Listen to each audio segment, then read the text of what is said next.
ഇന്നത്തേത് നമുക്ക് എല്ലാവർക്കും തന്നെ അടുക്കളയിൽ ഒരുപാട് ഉപകരിക്കുന്ന കുഞ്ഞി ടിപ്സുകളാണ് കേട്ടോ. അപ്പോൾ നമുക്ക് ആദ്യത്തെ ഈ ഒരു ടിപ്പ് ഏതാണെന്ന് നോക്കാം. നമ്മളൊക്കെ കൂടുതലായിട്ടും ചോറോ പരിപ്പോ മട്ടനോ ബീഫോ അങ്ങനെ എന്തെങ്കിലുമൊക്കെ കുക്കറിൽ വെക്കുന്ന സമയത്ത് വിസിൽ വരുമ്പോൾ അതാ ഇങ്ങനെ പുറത്തേക്ക് ഒലിച്ചു പോകാറില്ലേ. ഇതിങ്ങനെ നല്ലോണം പുറത്തേക്കൊക്കെ ഒലിച്ചു പോകുന്നത് കൊണ്ട് തന്നെ പിന്നീട് നമുക്ക് ഈ അടുപ്പൊക്കെ നല്ലപോലെ വൃത്തിയാക്കേണ്ടിയും വരും. അപ്പോൾ ഇനി ഇത് ഒഴിവാക്കാനായിട്ട് നമ്മുടെയൊക്കെ വീട്ടിൽ ഇതുപോലത്തെ ഒരു സ്റ്റാൻഡ് ഉണ്ടാവാറില്ലേ, ഇങ്ങനെയൊന്ന് ഇട്ട് വെച്ചാൽ മതി.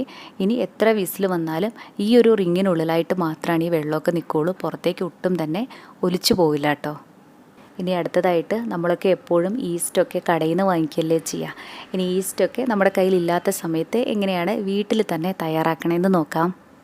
ഇതിനായിട്ട് ഒരു പാത്രത്തിലേക്ക് 1/4 കപ്പ് മൈദയും 1 ടേബിൾ സ്പൂൺ തൈരും ഒഴിച്ചു കൊടുക്കാം. ഇനി ഇതിവിടെ ഇരിക്കട്ടെ.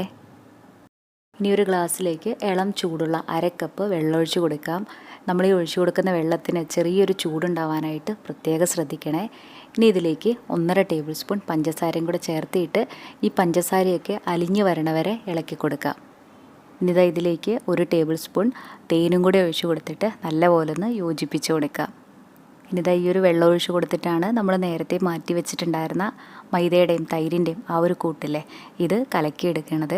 ഇത് ഒരുമിച്ച് ഒഴിച്ചു കൊടുക്കരുത് കേട്ടോ. കുറേശ്ശെ ഈ വെള്ളം ഒഴിച്ച് കൊടുത്തിട്ട് ഒട്ടും തന്നെ കട്ടകളില്ലാതെ നന്നായിട്ട് ഇതൊന്ന് കലക്കിയെടുക്കാം. അതുപോലെ ഈ ഒരു ഈസ്റ്റ് തയ്യാറാക്കുമ്പോൾ ചില്ലുപാത്രം ഉപയോഗിക്കാനായിട്ടും പ്രത്യേകം ശ്രദ്ധിക്കണേ.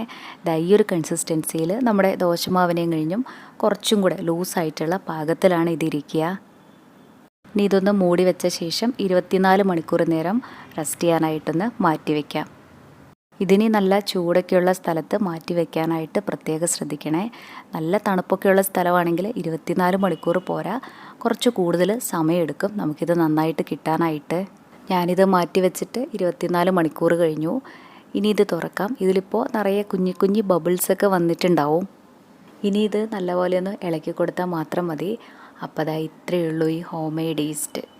ഇനി ഈ ഒരു ഈസ്റ്റ് ബ്രെഡോ ബണ്ണോ അപ്പോ അങ്ങനെ നമ്മൾ ഈസ്റ്റ് ഉപയോഗിച്ച് തയ്യാറാക്കുന്ന ഏത് പലഹാരത്തിൽ വേണമെങ്കിലും ഉപയോഗിക്കാനായിട്ട് പറ്റുമേ. ഇനി നമ്മുടെ ഈ ഒരു ഈസ്റ്റ് എങ്ങനെയാണ് ഉപയോഗിക്കാമെന്ന് കാണിച്ചു തരാം. ഞാനിത് അപ്പത്തിനുള്ള മാവരച്ച് വെച്ചതാണ്.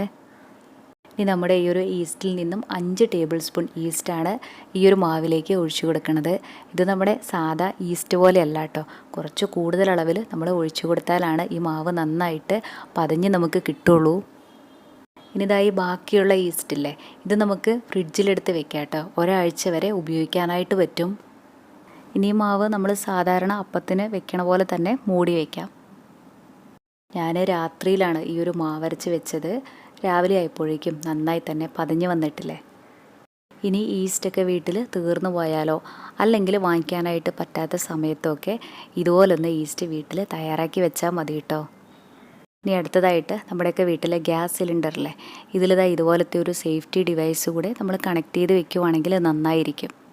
ഇപ്പോൾ നമ്മൾ പാലൊക്കെ അടുപ്പത്ത് വെച്ചിട്ട് നമ്മൾ മറന്നു പോകുകയോ അല്ലെങ്കിൽ പുറത്തേക്ക് പോവുകയൊക്കെ ചെയ്ത് കഴിഞ്ഞാൽ അത് നല്ലോണം തിളച്ച് പോയിട്ട് അടുപ്പ് തന്നെ ഓഫായി പോവുകയും ചെയ്യും. അതുപോലെ നല്ലോണം ലീക്ക് ആവുകയും ചെയ്യും. പക്ഷേ ഇങ്ങനെയുള്ള സമയത്ത് ഒരു സേഫ്റ്റി ഡിവൈസ് ഉണ്ടെങ്കിൽ ഇത് കട്ട് ഓഫ് ആകുന്നതുകൊണ്ട് തന്നെ ഗ്യാസ് ഒട്ടും തന്നെ ലീക്ക് ആവുകയില്ല. അതുപോലെ അപകടങ്ങൾ ഒഴിവാക്കാനും പറ്റും. കൂടാതെ ഇതിൽ നമ്മൾ എത്ര ഉപയോഗിച്ചോ ആ ഒരു ഗ്യാസിൻ്റെ റീഡിങ് അറിയാനായിട്ട് പറ്റണ കൊണ്ട് തന്നെ നമ്മളെല്ലാവരും തന്നെ ഒന്ന് സൂക്ഷിച്ചുപയോഗിക്കും. അതുകൊണ്ട് തന്നെ കുറച്ച് കൂടുതൽ നാളത്തേക്ക് നമുക്ക് ഈ ഗ്യാസ് ഉപയോഗിക്കാനും പറ്റും കേട്ടോ. ഇനി നമുക്ക് അടുത്തൊരു കുഞ്ഞ് ടിപ്പ് നോക്കാം. നമ്മൾ സാധാരണ ഈ സവാളയൊക്കെ പൊളിച്ചു കഴിഞ്ഞാൽ ഈ ഒരു തൊലി അതിൻ്റെ കളയാറല്ലേ പതിവ്. ഇനി അത് കളയണ്ട കേട്ടോ. ഇനി ഒരു പാൻ എടുത്ത ശേഷം ഇതിലേക്ക് കുറച്ച് വെള്ളമൊന്ന് ഒഴിച്ചു കൊടുത്തിട്ട് നമ്മൾ ഈ മാറ്റി വെച്ചിട്ടുണ്ടായിരുന്ന സവാളയുടെ തൊലി മുഴുവനും ഈ വെള്ളത്തിലേക്ക് ഇട്ട് കൊടുക്കാം. ഇനി ഒരു 2 മിനിറ്റ് നേരം ഒന്ന് തിളപ്പിച്ചിട്ടെടുക്കാം. അത് കഴിഞ്ഞാൽ ഫ്ലെയിം ഓഫ് ചെയ്ത് കൊടുക്കണേ. ചൂടൊക്കെ പോയി കഴിഞ്ഞാൽ ഇതിലേക്ക് 2-3 തുള്ളി ഡെറ്റോളും അതുപോലെ കുറച്ച് പൗഡറും കൂടെ ഇട്ട് കൊടുത്തിട്ട് നല്ലപോലെ ഇതൊന്ന് മിക്സാക്കി കൊടുക്കാം. നല്ലൊരു മണം കിട്ടാനായിട്ടാണ് നമ്മളിതിലേക്ക് പൗഡർ ചേർക്കണത്. ഇതിൻ്റെ ചൂടൊക്കെ ഒന്ന് പോയി കഴിഞ്ഞാൽ അരിച്ച ശേഷം ഏതെങ്കിലും ഒരു ചെറിയ സ്പ്രേ ബോട്ടിലേക്ക് നിറച്ച് കൊടുക്കാം. ഇനി മഴക്കാലമൊക്കെ ആകണ സമയത്ത് നമ്മുടെയൊക്കെ വീട്ടിൽ ഈച്ചയും അതുപോലെ പലതരത്തിലുള്ള പ്രാണികളും ഒക്കെ വരാനുള്ള സാധ്യതയില്ലേ. അപ്പോൾ അത് ഒഴിവാക്കാനായിട്ട് ടീപ്പോയിലോ അല്ലെങ്കിൽ കുട്ടികളുടെയൊക്കെ സ്റ്റഡി ടേബിളിലൊക്കെ ഇതിങ്ങനെ ഒന്ന് സ്പ്രേ ചെയ്ത് കൊടുത്തിട്ട് തുടച്ചെടുത്താൽ മതി.